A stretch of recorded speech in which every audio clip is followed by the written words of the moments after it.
Good evening student, कैसे हैं आप लोग। चाणक्य ट्यूटोरियल्स में आप लोगों का स्वागत है। आइए, आज का जो विषय है वो है इंटेस्टाइन। बड़ा इंपॉर्टेंट विषय है। आप देखिए, कुछ इस तरह का स्ट्रक्चर होता है इंटेस्टाइन का। ठीक है, ये जो पार्ट है आपका स्टमक है।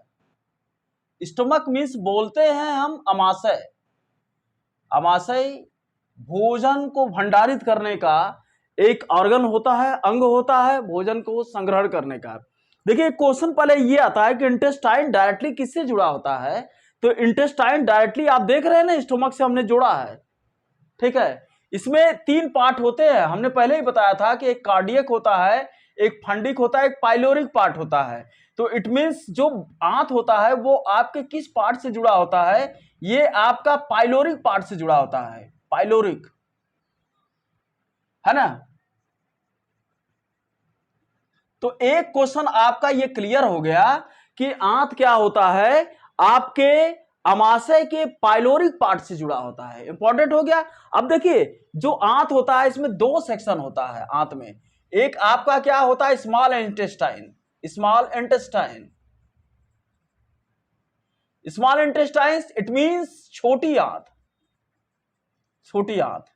और ये आपका होता है बड़ी आंत, बिग इंटेस्टाइन, या फिर हम कह सकते हैं इसको लार्ज इंटेस्टाइन, है ना। लार्ज इंटेस्टाइन, बड़ी आंत।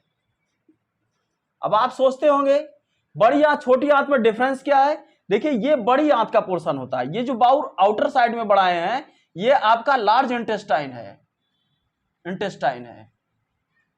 और ये हमने, अगर मान लीजिए इस गुच्छे को, एक पार्ट को हम अलग कर दें, ये इसको ए मान लें और इस पार्ट को हम बी मान लें, ठीक है, तो ये दोनों पार्ट क्या है, ये आपकी स्मॉल इंटेस्टाइन है। ये सारे स्मॉल इंटेस्टाइन है।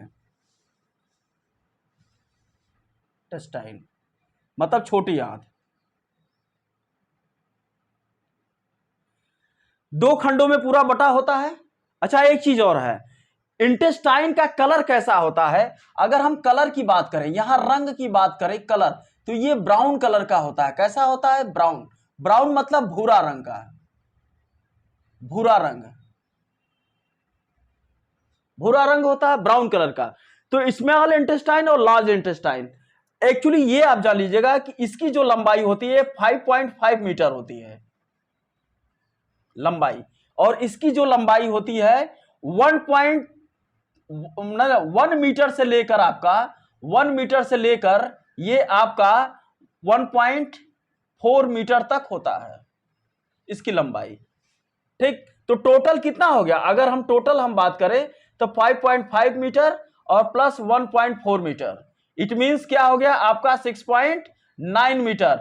मतलब हम ये कह सकते हैं कि इंटेस्टाइन आंत की टोटल लंबाई आपका क्या होता है, 6.9 मीटर। इंटेस्टिनियल लेंथ, मतलब आंत की कुल लंबाई कितनी हो गई, 6.9 मीटर। और एवरेज के तौर पे औसतम अगर आपसे कहा जाता है तो औसतम आपका ये होता है 6.5 मीटर। ठीक है, तो ऑप्शन में 2 पॉइंट होगा, या तो आपको 6.5 दिया होगा या फिर 6.9 दिया होगा। आप देख लिए, ये क्या है, इसकी लंबाई 5.5 मीटर है और ये 1 मीटर से लेकर 1.4 मीटर है। एक चीज और जान लीजिएगा कि चूंकि आप देख रहे हैं कि इसकी लंबाई ज्यादा है और इसकी लंबाई कम है, लेकिन फिर भी इसको लार्ज इंटेस्टाइन कहा जाता है। ऐसा क्यों, क्योंकि इसका जो डायमीटर होता है, व्यास, ये काफी कम होता है। काफी कम मतलब इसका जो डायमीटर होता है, व्यास जो होता है, व्यास, व्यास इट मींस डायमीटर, ये आपका वेरी करता है 2 सेंटीमीटर से लेकर आपका 2.2 सेंटीमीटर के बीच होता है। लेकिन इसका जो व्यास होता है, इसका व्यास ज्यादा होता है, ग्रेटर देन 2.2 सेंटीमीटर होता है, इसका व्यास ज्यादा होता है ना। तो इसीलिए इसको बड़ी आंत कहा जाता है और इसको छोटी आंत कहा जाता है। डायमीटर के अकॉर्डिंग इसका विभाजन, डिवीजन किया गया है। तो औसतम इसकी पूरी लंबाई 6.5 मीटर होता है। एक चीज और जान लीजिएगा, आंत वेरी करता है लंबाई के हिसाब से। अगर कोई व्यक्ति लंबा है तो इट मींस उसका इंटेस्टिनियल एक्सपेंशन या उसका इंटेस्टिनियल लेंथ बड़ा होगा, लंबा होगा। ठीक है, अगर कोई व्यक्ति नाटा है तो उसका आंत की लंबाई छोटी होती है। ये वेरी करता है, इसी के अकॉर्डिंग होता है। एक्सेप्शनल केस पे हम बात नहीं कर रहे हैं, एक्सेप्शनल केस पे साइंस में डेफिनेशन नहीं बनाया जाता है, ठीक है। तो ये हमारा हो गया। अब देखिए स्मॉल इंटेस्टाइन के कितने पार्ट होते हैं। स्मॉल इंटेस्टाइन के एक्चुअली 3 पार्ट होते हैं स्मॉल इंटेस्टाइन के, ठीक है। आते हैं अगले पॉइंट पे। तो ये आपको समझ में आया।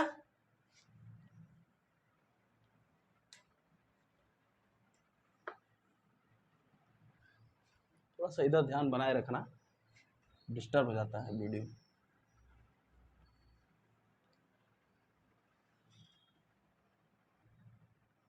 आइए, ये एक्चुअली 3 पार्ट में बटा होता है, ठीक है। 3 पार्ट में बटा होता है। एक होता है आपका इलियम,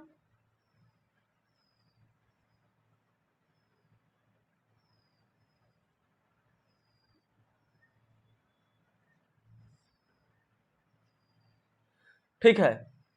हम इसको सबसे पहले हम ड्यूडेनम को लेते हैं। ड्यूडेनम, देखिए ड्यूडेनम ये पहला पार्ट हो गया। दूसरा आपका क्या होता है, जीजिनम।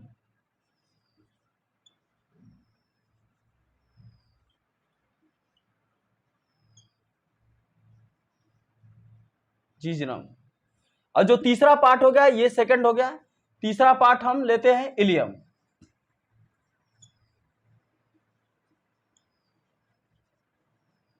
इलियम 3 पार्ट में बटा होता है, ड्यूडेनम, जीजनम और इलियम, ठीक है।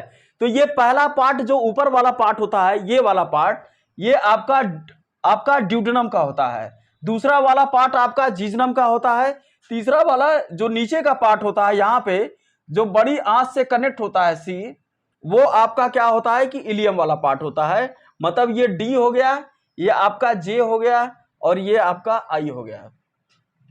एक चीज और पूछा जाता है कि इंटेस्टाइन का जो आकार होता है वो कैसा होता है, तो ये सी टाइप का होता है, सी, कैपिटल सी टाइप का होता है। 3 चीजें होगी। देखिए तीनों का फर्क क्या होता है, डिफरेंसेस क्या होता है। जो ड्यूडेनम होता है, ड्यूडेनम, इसमें खास तरह का एलिमेंट पाया जाता है जिसको बोलते हैं हाइड्रोकार्बन। हाइड्रोकार्बन, इसमें खास तरह का एक एलिमेंट होता है हाइड्रोकार्बन। अब हाइड्रोकार्बन की खास बात क्या होती है, हम आपको बताएं कि हाइड्रोकार्बन एक ऐसा मैटर होता है कि चूंकि अमाशय में क्या होता है, जो फूड होता है हाईली एसिडिक फॉर्म में होता है, अम्लीय रूप में होता है। हाइड्रोकार्बन क्या करता है, ये क्षारीय रूप में होता है, इसके इंपैक्ट को, मतलब अम्लीय रूप को ये खत्म कर देता है ना। तो ये भोजन के अम्लीय रूप को क्षारीय रूप में बदल देता है। कहते हैं भोजन के अम्लीय रूप को, अम्लीय रूप को क्षारीय रूप में बदल देता है, रूप में बदल देता है। हाइड्रोकार्बन्स होते हैं, मतलब अमाशय के स्टोमक में जो मील होता है उसके एसिडिक फॉर्म को ये क्या करता है, हाइड्रोकार्बन्स एल्कोहलिक फॉर्म में कन्वर्ट कर देता है, ठीक है। एक पहला सबसे इंपॉर्टेंट काम, एक चीज। दूसरा चीज हम आपको बता रहे हैं कि जो ड्यूडेनम होता है इसमें ब्लड सर्कुलेशन होता है, ब्लड सर्कुलेशन,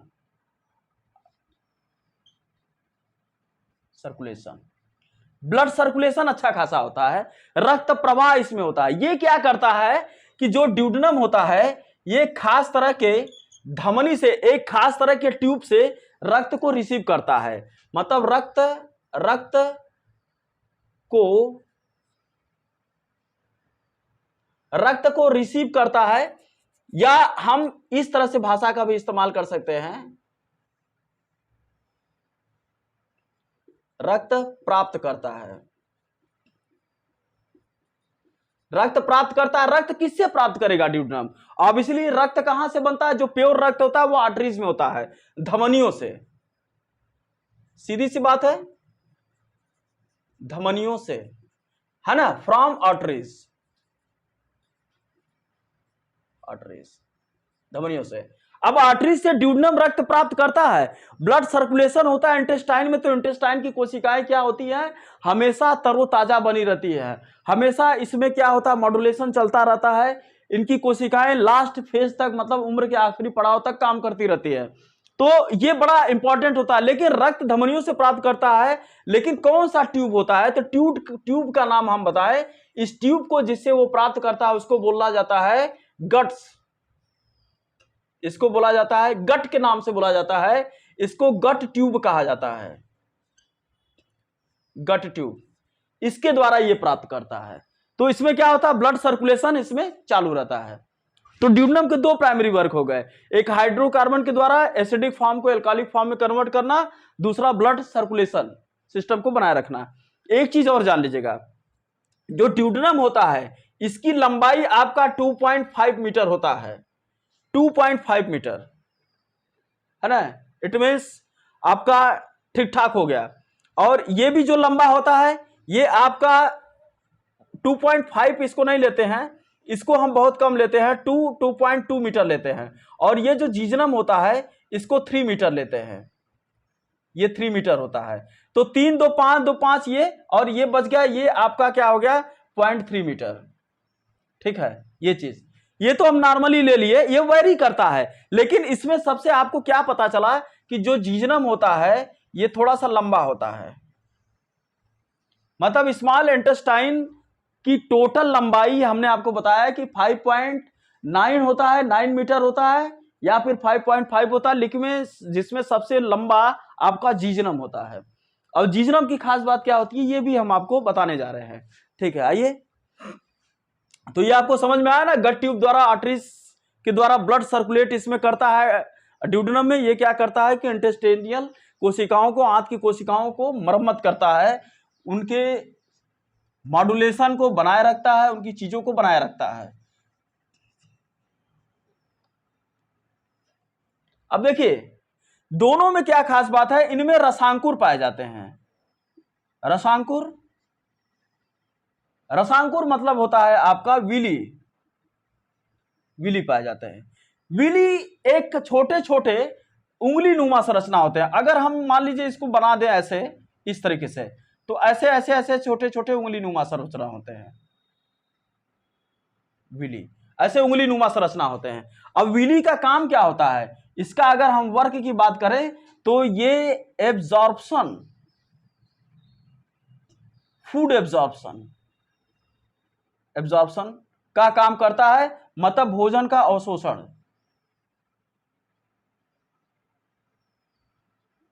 अवशोषण।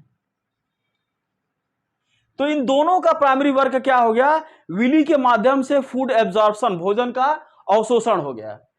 बड़ा इंपॉर्टेंट है, जीजनम में भी और इलियम में भी ये होता है, ठीक है। दोनों में प्रक्रियाओं में क्या ये आपका काम होता है, इसका प्राइमरी वर्क यही होता है। और एक चीज हम आपको बता दें कि जो इलियम होता है ये एक खास तरह के वाल्व के द्वारा बड़ी आंत से जुड़ा होता है। इलियम जो होता है ये कनेक्ट होता है बड़ी आंत से, बिग इंटेस्टाइन से, बड़ी आंत से जुड़ा होता है। लेकिन किसके द्वारा, एक खास तरह का वाल्व होता है, एक वाल्व के द्वारा जुड़ा होता है। लेकिन अब ये कौन सा वाल्व होता है, इस वाल्व को बोलते हैं ileocaecal valve, ileocaecal valve.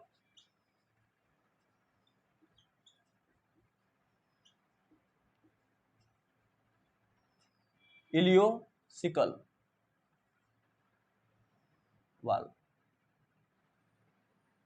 Ileocaecal valve के द्वारा जुड़ा होता है। बड़ी आंत से ये आपका इलियम जुड़ा होता है। लेकिन इलियोसिकल वाल्व का काम क्या है, जब कोई डाइजेस्टिव फूड है ना, पचा हुआ भोजन जब बड़ी आंत में आता है तो इलियोसिकल वाल्व क्या करता है, उसको रोक देता है, ब्लॉक कर देता है। मतलब भोजन आ तो जाता है बट रिटर्न नहीं होता है। अगर मान लीजिए किसी का इलियोसिकल वाल्व खराब हो गया तो बड़ी आंत से जो कचरा होता है, रबिश होता है, ठीक है, वो वापस स्मॉल इंटेस्टाइन में आना चालू हो जाता है, जिसकी वजह से क्या होता है, गैस बनता है। अगर जिन लोगों के साथ हमेशा पेट में गैस बनता है तो उसमें मेन प्रॉब्लम यही है कि उनका इलियोसिकल वाल्व में प्रॉब्लम है ना, वो सही ढंग से प्रॉपर काम नहीं करता। जबकि इसका ये होना चाहिए कि छोटी आंत से बड़ी आंत में अगर कचरा आया, फूड आया, तो इलियोसिकल वाल्व पूरा बंद हो जाना चाहिए। और ऐसा तभी होता है जब आप हमेशा स्पाइसी भोजन कर रहे हैं, रूटीन सेटअप खराब है, वाटर बॉडी में कम है, फाइबर का कमी है ना, तो ये चीज आप, तो इलियोसिकल वाल्व सबसे इंपॉर्टेंट। एक चीज और हम बता दें कि अगर एक आदमी रेगुलर अपने जीवन में डेली का डेली दाना अगर खाए, दाना मीन्स देसी भाषा में जानते हैं भुना हुआ चना, मटर, ये सब सारी चीजें खाए, तो कभी उसका इलियोसिकल वाल्व फेल्योर नहीं होता है, उसको गैस की समस्या, इंटेस्टिनियल प्रॉब्लम नहीं होती है। तो ये एक बड़ा कमाल की चीज है। तो आपको अपना बनाए रखना है, ठीक है, तो इस पे फोकस रखिएगा। तो ये हमने आपको बताया, ठीक। अब ये चीज पूरा तो आपका क्या बड़ी आंत से कैसे जुड़ा हुआ है, आपका इंटेस्टिनियल सॉरी बड़ी आंत से किससे जुड़ा हुआ है, इलियोसिकल वाल्व के द्वारा। तो ये हम आपका स्मॉल इंटेस्टाइन के हमने फंक्शन की बात किया। जीजनम, इलियम दोनों का कार्य आपका विली, इंटेस्टिनियल विली के द्वारा फूड एब्जॉर्बेशन का काम होता है, इंटेस्टिनियल विली बोलते हैं।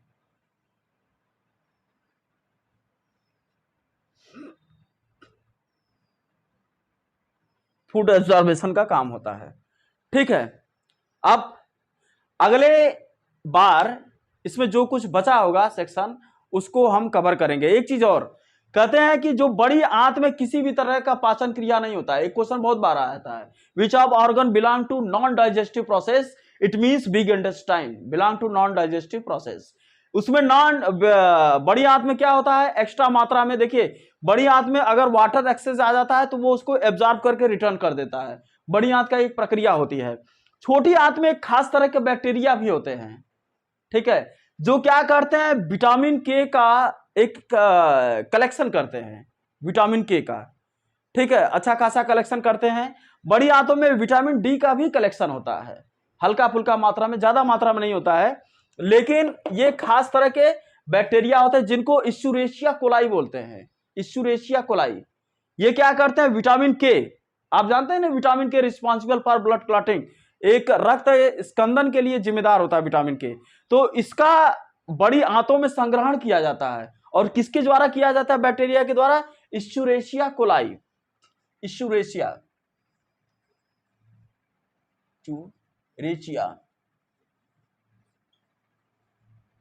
कोलाई, या इसको इश्चुरेशिया कोलाई।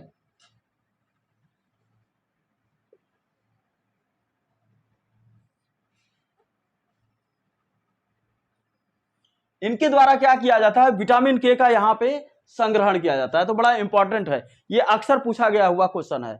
तो आज का हमारा प्रोमिनेंट विषय यही रहा, ठीक है। अगले वाले में इसको कवर किया जाएगा, ठीक है। थैंक यू फॉर वॉचिंग, इसको देखिएगा, नोट्स बनाइएगा, ठीक। वेलकम, चाणक्य ट्यूटोरियल्स में आपका स्वागत है।